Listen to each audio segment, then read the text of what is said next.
Marvel's Spider-Man released for the PS4 the best part of 5 years ago. It's probably no longer relevant, however a sequel is underway, so at least it has something. And you know me, I like my game's secrets, and I haven't done a list of them in a while, and I thought hard about a game that I could do a video on. Part of me wanted to do a video on something a bit more recent, but the other part of me was telling me that I still make Red Dead Redemption 2 videos and I should stop being a fool. Because whilst this game is designed for fast-paced web-slinging, it's also crammed with little secrets and Easter eggs that you'll only really notice if you slow down a bit. You'll also notice that every visible interior has a door that leads to nowhere or is a kitchen that leads to another kitchen. I'm sure many players will have noticed the secrets covered in today's video, hence there will be timestamps in the description, and if you know all of the secrets based on that, then feel free to watch something more worthy of your time. Before we get into this, I want to add that I'm not the best versed in comic book stuff. I know enough to get by, but if I get anything wrong, please let me know down in the comments. It's what it's there for after all. But yeah, my main draw for this game is battering people in a construction site whilst wearing a bag on my head. Yeah.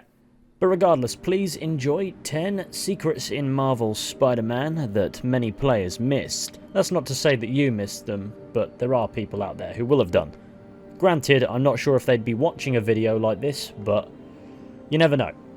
Our first secret is one of many where you will notice a recurring theme. New York is full of landmarks in this game. Many are real, but many are also fictional and speak to a broader Marvel universe than just Spider-Man here. So first and foremost, many players will have noticed this building here with the funky roof.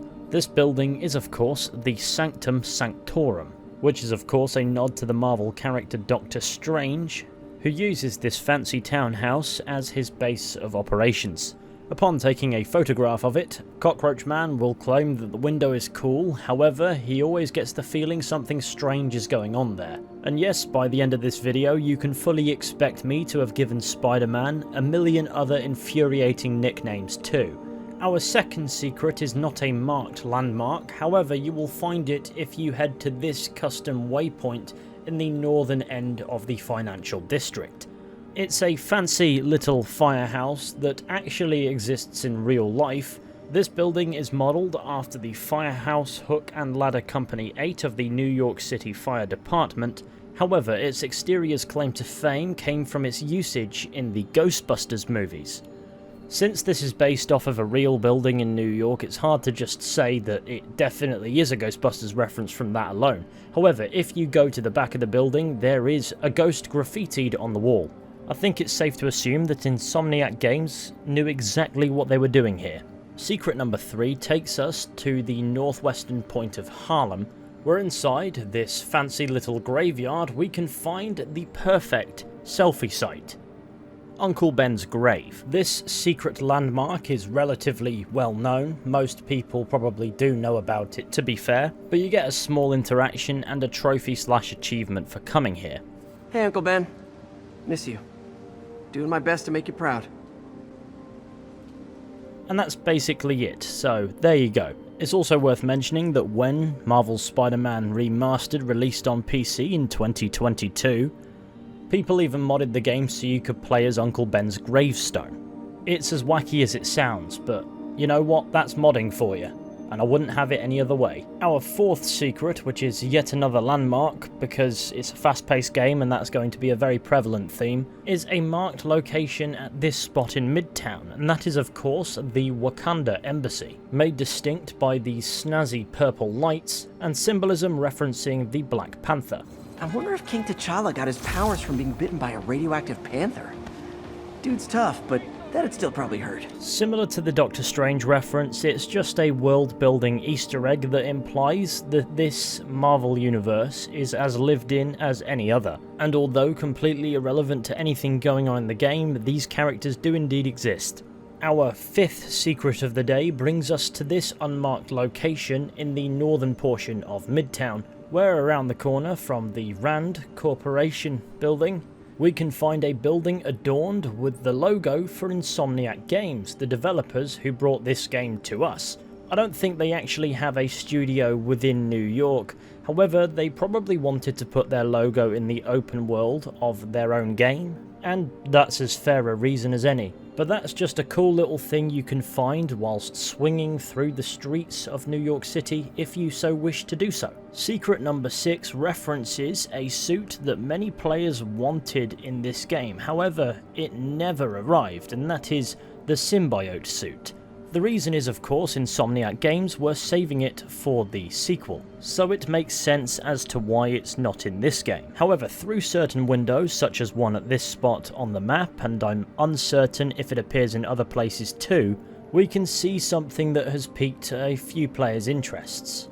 Through the window there appear to be Spider-Man action figures, however one of these figures appears to sport the Symbiote suit. Or at least a symbiote suit, or at least that's how it's been interpreted. Whether this was by intent or if it's meant to be something else is entirely up to us, I suppose, so let me know what you think about it down in the comments section. It's interesting that this room also has some demon masks on the shelves, but anyway, we're going to move on. Secret number 7 is located around the corner from Josie's bar. Just across the road and on the corner we can find the Nelson and Murdoch law firm. Of course, in Marvel Comics, Matt Murdock is a blind lawyer by day and the vigilante Daredevil by night. On the door we can clearly see what appears to be an eviction notice, so it appears the day job has fallen on hard times. There are other nods in this game to Daredevil as well, such as Fogwell's gym. There is also a collectible that suggests that Spider-Man and Matt Murdock had met. Oh yeah, that blind guy gave me his card in case Spider-Man ever needs a lawyer. Wait, hold on. If he's blind, how did he know I was Spider-Man? Secret number 8 is another marked landmark, so not really a secret, and it is of course Alias Investigations. For me, this is the landmark, however there was nothing identifying it.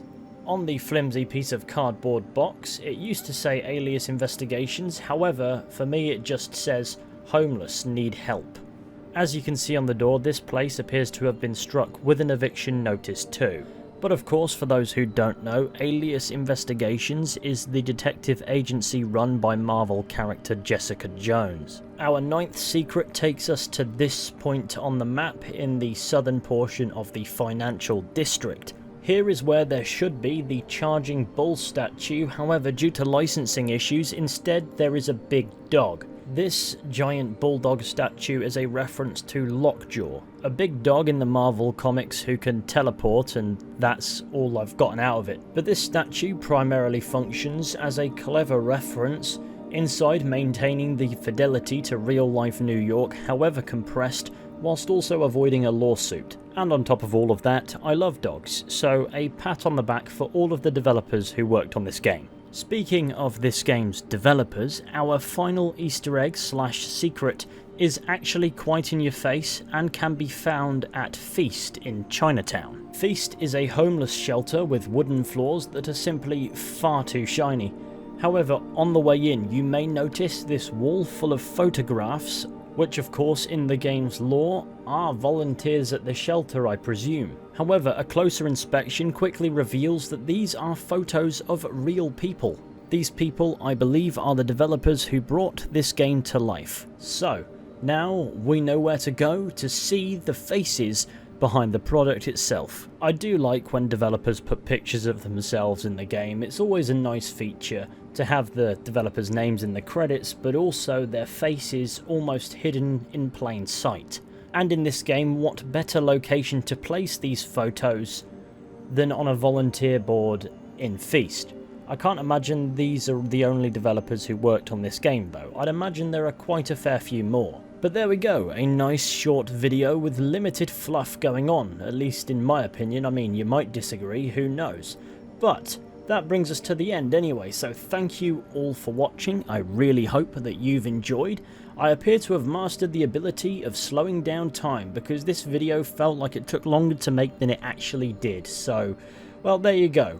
I guess I have superpowers now. First thing I'll use them for is battering Scrotum Man there. Be sure to go ahead, leave a like, subscribe, share the channel with your friends and all that wonderful stuff, And if there are any secret/Easter eggs that I've missed, such as the guy proposing to his girlfriend who cheated on him before the game came out that somehow made it into the game because Insomniac helped him out with that proposal that never happened, or something else, and you feel it was worthy of a mention, yeah, let me know. The comments are there for that, of course. Of course, if you like history, maybe check out our history channel Decades, which you can find via a link in the description. It will be under the timestamps. But naturally, if history is not your thing, then don't force yourself. There will be plenty of content over here as well. And if you just don't like me, there's no reason to stick around either way. I'm not going to force you at gunpoint. But any and all support will be massively appreciated.